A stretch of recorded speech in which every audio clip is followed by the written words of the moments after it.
Alrighty, what's poppin', everybody? It's the Stat Daddy back again.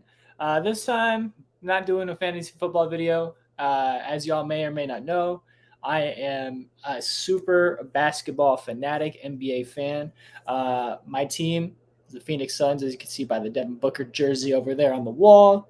Uh, but yeah, today we're going to be reacting to a Rusty Buckets video. I usually don't like doing reactions or like necessarily watching reaction videos. So instead of watching the video itself, which I implore all of you to go do yourselves, I really love Rusty Buckets. I love his takes, and yeah, he uses stats and different things to back him up as well. But I like the format. I hope to get to that point with my channel, being able to put in the production value, affording an actual mic, different things like that. But yeah, I've been watching his videos for a long, long time, and I really like the dude. Honestly, I like him. Seems like a really cool guy. But today we're going to be reacting to five hot takes for the 2023 season. So just very quickly, I'm going to go ahead and just share my screen, show y'all the video so y'all can go check it out if you'd like for yourselves. So yeah, sorry, Rusty, I didn't mean to pause pause right there. But yeah, I honestly five hot takes for the 2023 season. I honestly just really like a lot of these takes in the video and have similar takes, honestly. I've been talking about a couple of the different things that he's been talking about in this video, and I don't think some of his takes are honestly that hot. I think that they're pretty realistic, and I could see damn near all of them actually happening, or a way for all of the things he says to work out and have it happen. But yeah, so first things first. Let me see. I think he put it in. I think he put like a little titled card. Yeah, right here. So for the first one, he says the Denver Nuggets, if healthy, will win the West by winning 60 plus games and also be disrespected. So just right off the bat, I'm not too sure about the whole 60 games thing, like comfortably. I could see him getting 60, 61 wins for sure. Potentially even being the one seed if everybody is healthy. Michael Porter Jr. is still like inconsistent, streaky player. Dealing with injury, didn't see a lot of him last season. Same thing with Jamal Murray, as far as didn't see a lot of him last season due to injury. But Jamal Murray is an absolute dog. His whole routine, regimen, him talking about in a couple interviews how his dad trained him from a young age to meditate and calm himself for big moment situations like the ones he's put in multiple times in the playoffs and different big games during the regular seasons. I could see this happening, especially the part where they're also disrespected, because Jokic is the most disrespected back-to-back MVP ever. Whether it's because of his draft, like where he was drafted, or just people not necessarily watching the Nuggets, or just holding on to name value. Similar to what I talk about in my fantasy football videos, a lot of people hold on to names, right? Name recognition is a huge thing. It's like it could really like help you or harm you as far as your takes, if like for fantasy football, for your teams, like making trades, different things like that. But yeah, so like I said, I'm not going to dive too deep into Rusty's actual explanations for everything, because I implore you guys to go ahead and check out the video for yourself. But I could see this happening for sure. I don't think it's that far of a stretch for him to be able, for the Nuggets to win 60 games, win the West, all that sorts of stuff, honestly. Because being number one in your conference, like obviously, like you're the favorite to win a title, but that doesn't mean you're going to. Can they compete for a chip in how stacked the West is? I think there's a couple other teams that are ahead of them as far as like where it's more likely for them to win. But I don't mind this take one bit. I think this is a great take. It could be the spicy. This one and the next one that he discusses, like I think are the spiciest takes that he has in this video. If we're doing hot takes, but yeah, I could see a world where this actually happens, especially if Jamal Murray comes back even 90% like the player he was beforehand. Like, I don't see why not. This isn't in the realm of possibility, especially with Jokic being a top 6 player in the NBA on any given night. I think the players that, are within the realm of could be called the best player in the NBA, like I said, on any given night are Giannis, Embiid, Jokic, Kevin Durant. I'm missing two players, like Stephen Curry and shit, LeBron James sometimes, but I really don't see LeBron returning to that top five form, or at least performing and dragging his team to do such a thing. Luka's an up and comer for sure. I mean, if Luka comes into this season how he's been playing during Euroball, it's going to be hard not to deny it him into that conversation as well. One of my favorite players in the league, Devin Booker, he's not in that conversation. He would have to take such another giant leap forward for him to even be considered the best player in the NBA or within that realm. But yeah, I'm really rocking with this take.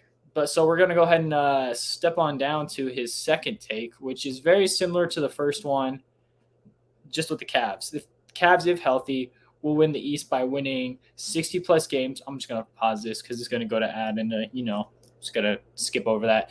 But yeah, if the Cleveland Cavaliers are healthy, we'll win the East by winning 60 plus games and also being disrespected.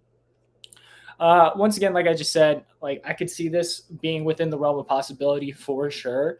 I don't think it's the hottest take that's out there on the internet, but for sure, I could see the Cavs doing so, especially with the addition of Donovan Mitchell and just with the team that they've had already, with the coaching staff they have over there. I think this really will, just Donovan Mitchell being over there, really open up a lot for that team.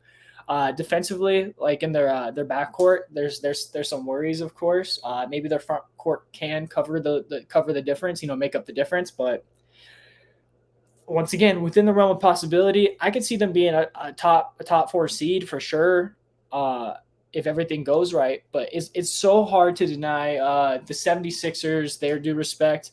I mean, if you look at the 76ers last season, Shake Milton was their sixth man, right? Like for a lot of the year, and he's a great player. But with the rotation and who they have on the team now, like Shake Milton may not even get like the runtime that he truly deserves with just how the people that they have on that roster.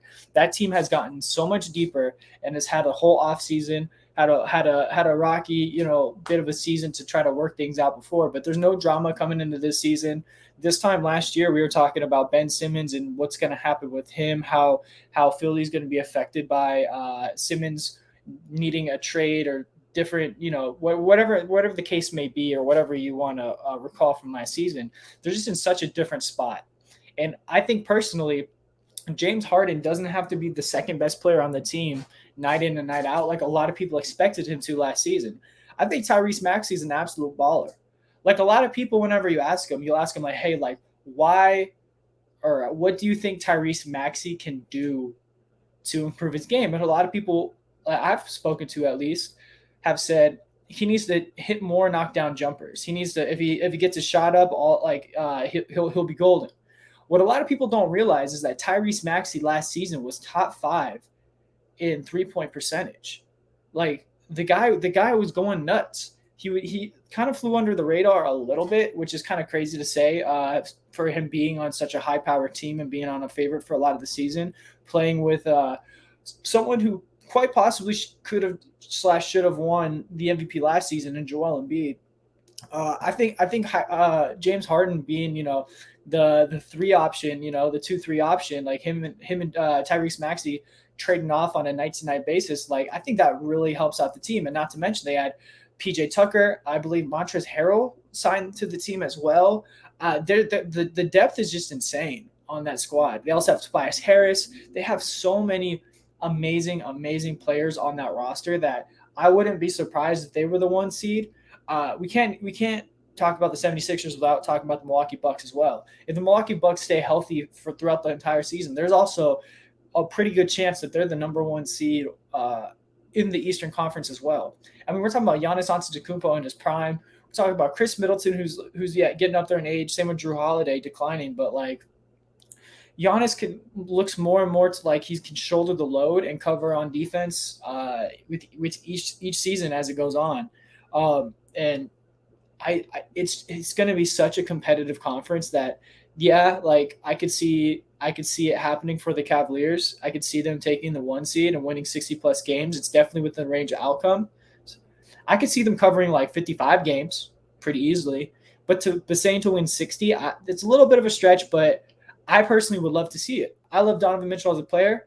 I hated watching him walk down the court whenever the Jazz would play the Suns and hitting back threes in our fucking mouths with two defenders' hands in his face. But you know what? I think him with Garland is going to be amazing.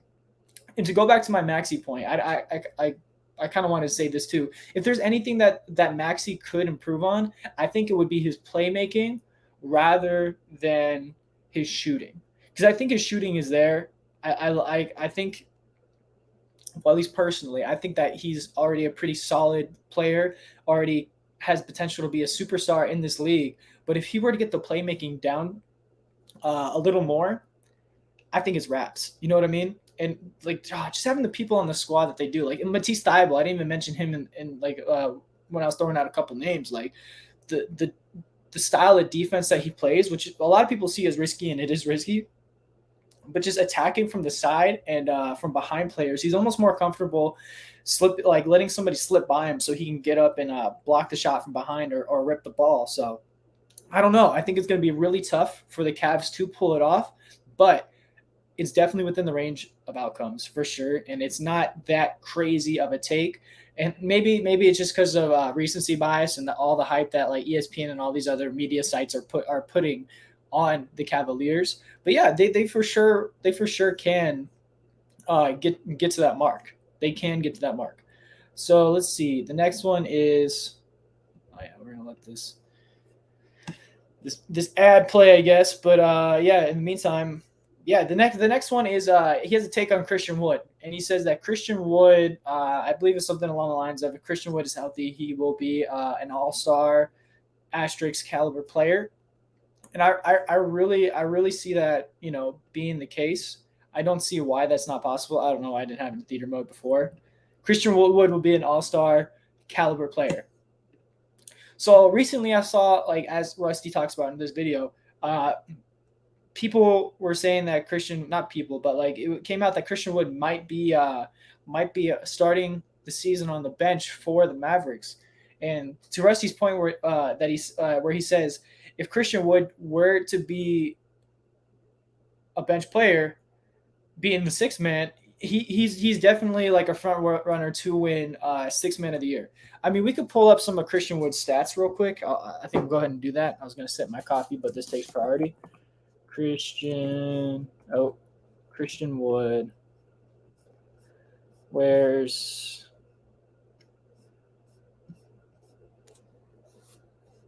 Christian Wood stats? Basketball Reference. All right, cool. So we're going to go ahead and stop sharing this. We're going to go ahead and share the other one instead. Christian Wood statistics from the 2021 to 2022 season. Forgive me for all these ads. I don't have an ad block because I'm a nins. But yeah, averaged 18 points, damn near, about 10 rebounds, a couple assists, field goal split. Like the splits are amazing, especially for a center. He can stretch the floor. Free throw percentage, everyone would like to see that go up, but I mean, he's a center, it is what it is. But Christian Wood is an actual, he's a baller. He's a boss. I mean, the last two seasons, he's really come into his own. And, I don't know, man. Like if you look here for his, like, I know it's really might be hard to see on your screen, but for the Houston Rockets in the 2 seasons he was there, 19 points, only 1 turnover a game, getting a steal, 2 assists, total rebounds, damn near a double average. Free throw percentage, like I said, we'd like to see that go up, but hey, it is what it is. Blocks, like a block a game, like Christian Wood is that guy. He really is. And I don't understand why so many people slander him. Maybe it was because he's playing for the Rockets, or it probably is because he was playing for the Rockets, and people, just slander any bad team. Don't want to give credit to any of the good players. And a lot of people will say, well, it's easy to look like a star on a bad team if you're the best player because, nobody else is really pulling their weight. That's why you're a bad team, right? Well, to be honest with y'all, I could see Christian Wood putting up putting up good enough numbers to be considered an all-star next season. Whether he's an all-star or not is yet to be seen. Maybe he has that name power already. Maybe he doesn't. I think a lot of people in the NBA already acknowledge him as one of the better centers. But him and Luka is going to be a problem. A lot of people don't want to really try to understand that. But Christian Wood, look out for him next season. Rusty, I love this take. I really, really, really like this take a lot. Especially if the Mavericks are a top 6 seed in the in the Western Conference, it's going to be hard to deny Christian Wood, you know, his props. And I know a lot of people aren't giving him his props. And as Rusty said, if he were to somehow stay on the bench for the entire season and just be their sixth man, he's top 2 candidate to win sixth man of the year for sure, without a doubt. So I like this take a lot. If it happens is yet to be seen, but I really don't think it's outside the range of outcomes. I think this is probably his most likely thing in this video that he said. Like, this is the most realistic take that he has. Like I said, a lot of these takes in this video aren't honestly that hot. Like, they're within the range of outcomes, and they're, it could very well happen. Any of these 5 things could very well happen. The next one in particular I would like to see happen the most, obviously, but like I got over there, I got that little D-book jersey, so obviously I would want it to happen. But we're gonna go ahead and skip ahead. Look at my man. He's so happy just to be out here doing his thing, talking his ish. Shouts out to you, Rusty. Shouts out to you. One of the YouTubers that made me want to actually get off my ass and start YouTubing. You feel me? But yeah, so his next take is the Suns and the Bucks will rematch in the 2023 NBA Finals.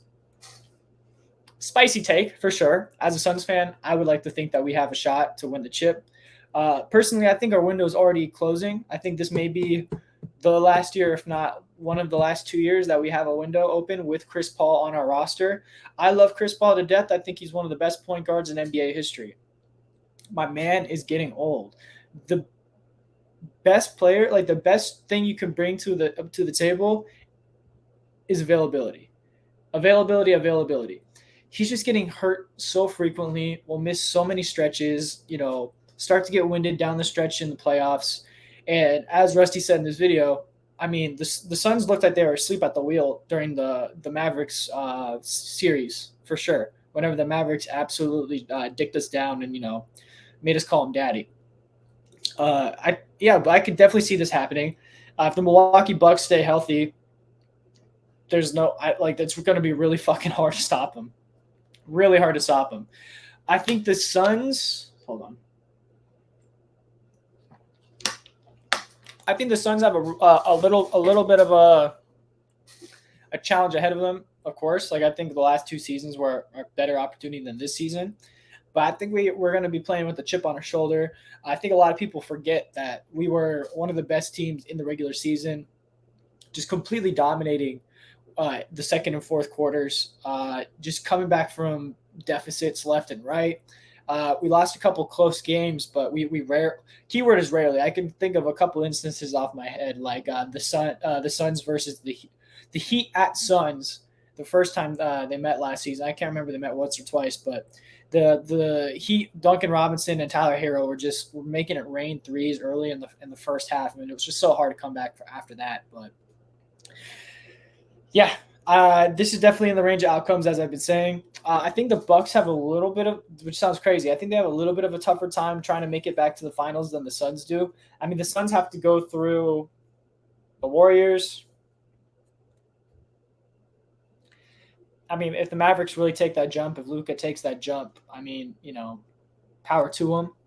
They're definitely in that category as well. We're going to have to fucking face them, and we're going to have to get through. And Luka's got a chip on his shoulder with all the shit the Suns were talking beforehand last season.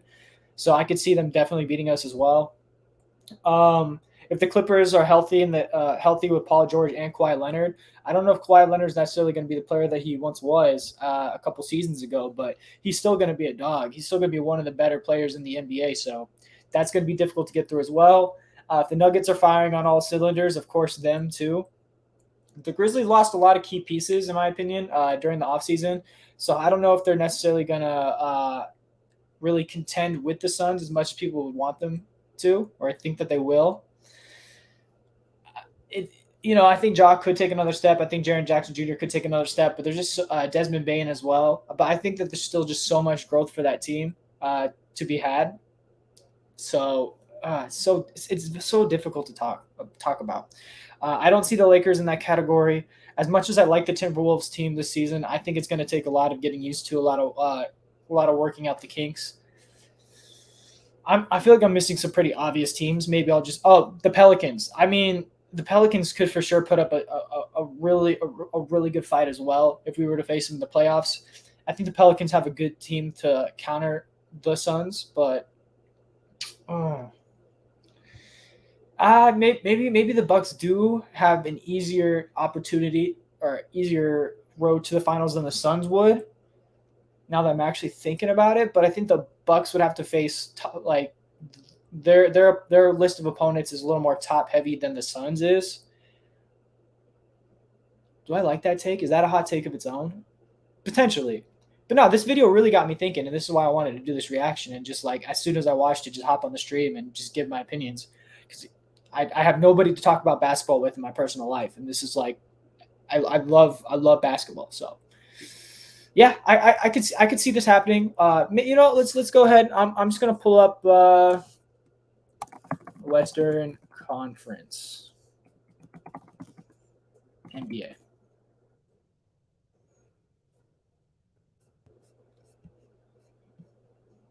Oh, what the fuck? Oh, there we go.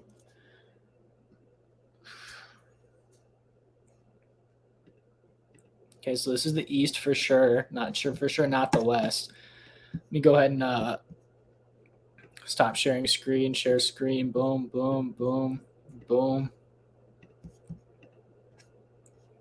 So yeah, if I scroll down, will it be the West? It'll probably be the West if I scroll down. Yep. Yeah, I mean, I could see the Pelicans replacing the Jazz right there. The Clippers being the 7th seed. But yeah, there's like 6 teams total that could give us problems. I don't think the Grizzlies are necessarily on that level yet to be considered a top 6 team. I mean, they are, but I don't think they have what it takes to necessarily make it all the way to the chip. Same with the Mavericks. So yeah, I can see the Nuggets, the Warriors, the Pelicans with a healthy Zion, and the Clippers with the healthy Paul George and a healthy Kawhi being the biggest problems for us. Let's see, the Heat are always going to be a problem. The Celtics, I mean, they're having issues with their coach right now. He's going to be suspended for the season, but the Celtics are still a great young team. Let's see, the 76ers. I think the Suns have a tougher road than the Bucks do, actually. I mean, Toronto's a problem always, but like, is Scotty Barnes going to take that leap, and Fred VanVleet and all those guys like Pascal to really drag their team to a conference final? I don't know about that. The Bulls are cursed, so we don't got to mention them. The Nets, I mean, the Nets could be a fucking problem. Same with the Hawks with the addition of DeJounte Murray, but I'd rather see that play out before I start making predictions about the Hawks. Cleveland Cavaliers, of course, are going to be a top 6 seed, almost. I don't want to say guaranteed because nothing's guaranteed in this life, but yeah, I think I don't know. I think it's definitely within the range of outcomes. A Phoenix Suns, a Milwaukee Bucks rematch. I don't know if the Suns could take the Bucks if it were to be a rematch like that. I think that's probably one of the worst teams that they could play. But yeah, I think that the main contenders, in my opinion, will probably be the 76ers and the Bucks. I really don't know about Boston without their coach. If Boston were to put up the numbers and the winning percentage and everything for an entire season rather than just the second half of the season that they did last season, I said season like 3 times that sentence. That was fucking wild. Kind of gave my own brain a little bit of a mind fuck. But yeah, I could definitely see this take coming to fruition the more I look at it and the more I overthink about it. And obviously, like I said, I have some bias for the Suns. I think Cam Johnson in the starting role, which I believe Rusty brings up in this video, it will definitely help the team a little more. When Cam Johnson has started for us, I believe he's averaged like 13 points or 14 points a game, decent assist numbers, decent rebounding, pretty good splits as far as shooting goes. I feel like he's had better games off the bench as far as an efficiency standpoint goes, but there's been so many games where I personally watched Cam Johnson shoot 22% from the field when he's the starter, but then there's a lot of games where he'll shoot like 100% from three.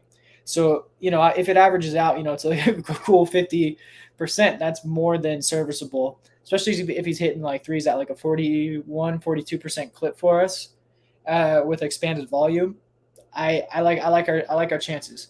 Mikal Bridges, we've been predicting, or at least I've been predicting, to try to take an offensive leap forward the last couple seasons. I don't know how realistic that necessarily is at this point, but yeah, I like our chances. And DeAndre Ayton seems like an absolute professional coming back to our team and just getting right down to it in training camp, especially after all the bullshit that we put him through in the offseason. So, power to DeAndre Ayton. Shouts out to you, bro. Kudos to you. But yeah, so what is Rusty's fourth take? I can't remember the fourth. Or this was the fourth take. His last take was, what was it? Oh, Jason Tatum, if the Celtics were to maintain the same efficiency in scoring, win percentage that they did the second half of the season, the entirety of next season, Jason Tatum would be a front runner for MVP, being one of the best players being the best player, arguably. Even though I think Jaylen Brown showed that he has, he can give Jason Tatum a run for his money. Yeah, I could being an MVP candidate for sure. I could see Jason Tatum definitely taking the award home next season if, like Rusty says in the video, if they can maintain what they did the second half of last season throughout the entirety of this season coming up. Turnovers fucking killed the Celtics, not only in the regular season, but in the postseason, as we all saw. So the Celtics can really figure it out. And maybe, who knows, maybe a coaching change and a little bit of a different style will cut down on those turnovers whilst keeping the efficiency offensively. Yeah, I could definitely see this happening. Jason Tatum walking away with the MVP. I can see it because MVP candidates. If I'm doing like let's just look up. I'm gonna look up the odds just for my own sake. MVP odds NBA 2022-2023.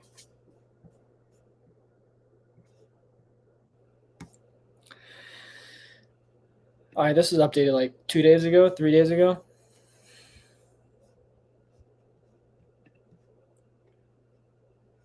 All right, cool. Stop sharing. I apologize about all the breaks. If I actually knew how to edit videos correctly, I would just cut it down and just have it be smooth. But I'm not the best with it. And this is very spur of the moment, anyways. So yeah, so Jason Tatum at, let's see, 1, 2, 3, 4, 5, 6.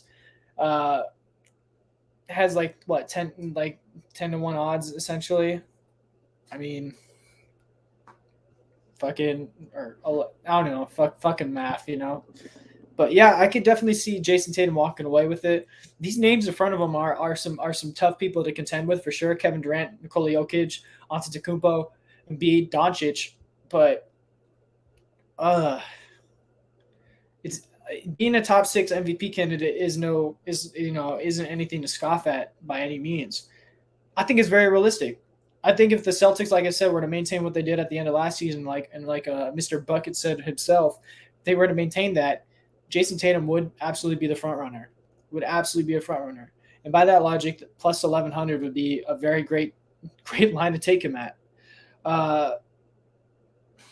Let me see. I don't know about Curry being the MVP. It's very possible as well. Williamson, we have to see him come back, but that's not. I like that number. But that's the greedy gambling degenerate in me really liking that. Yeah, I mean, I agree. I honestly agree with Rusty. If they were to could replicate what they did at the second half of last season, there's no way that they don't. I mean, they were what was in the standings? They were the 2 seed after starting so fucking poorly. I mean, they were atrocious, or at least looked atrocious last season, and that's why I got such good odds on them winning the Eastern Conference chip. Was whenever I bet on them, they weren't even a 500 team. They were below 500. They had a losing record, and as you saw by that, they turned it around big time. So, yeah. So I guess this is just about wraps it up. This is my first time ever reacting to somebody else's content here on YouTube. I'm not going to put this up on Apple or Spotify like I normally do. This is just going to be like a YouTube exclusive. So yeah, I just thought it was very interesting. I liked all of these takes that Rusty had. I think, like I said, they're all within the range of outcomes for this upcoming season. If everything goes right, I don't see why not, like, some of these things would come true, especially the third thing that he mentioned with Christian Wood being an all-star caliber player, not necessarily making the all-star team, maybe based on name recognition, and because there's so many good players at his position or within the 4 or 5 range. But I like where his head's at. And yeah, I just want to say shouts out once again to Rusty Buckets. I'll put the link to his video in the description. Thank you all for coming out and checking out my video, checking out the Stat Daddy himself. And yeah, I'm just going to wrap it up here. I'll talk to y'all in the next one.